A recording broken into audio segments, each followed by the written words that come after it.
ఆత్మగా ఉన్నటువంటి సింగరేణి పైన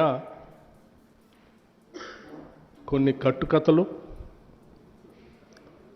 కొన్ని రాతలు, కొన్ని లేఖలు, కొన్ని రివ్యూస్, అంతిమంగా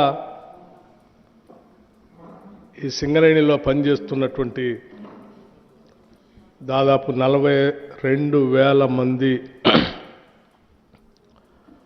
పర్మనెంట్ ఉద్యోగస్తుల్ని, ఇంకో 30,000 మందికి సంబంధించినటువంటి అవుట్సోర్సింగ్తో పనిచేస్తున్నటువంటి ఉద్యోగస్తులు మానసిక స్థైర్యాన్ని, మొరల్ని దెబ్బతీసేటట్టుగా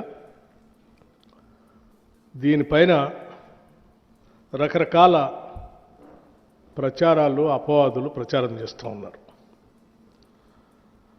దీంట్లో ప్రధానంగా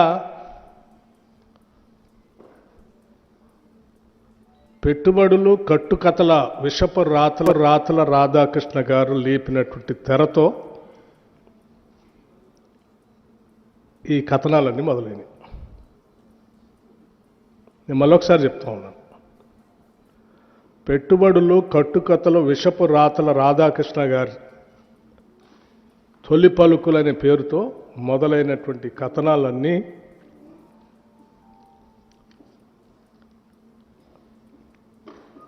ఒక తప్పుడు ప్రచారం, రాష్ట్ర ప్రభుత్వం పైన కావాలని నిందలు మోపటం, ఊహాగానాలతో కూడినటువంటి కథనాలు రాయటం, ఆ కథనాల్ని అల్లిపుచ్చుకుంటూ రోజుకు ఒక కథ వండి వార్చటం ఈరోజు జరుగుతూ ఉంది.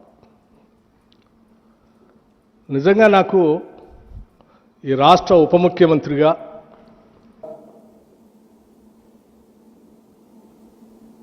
ఈ ప్రజల యొక్క సంక్షేమాన్ని,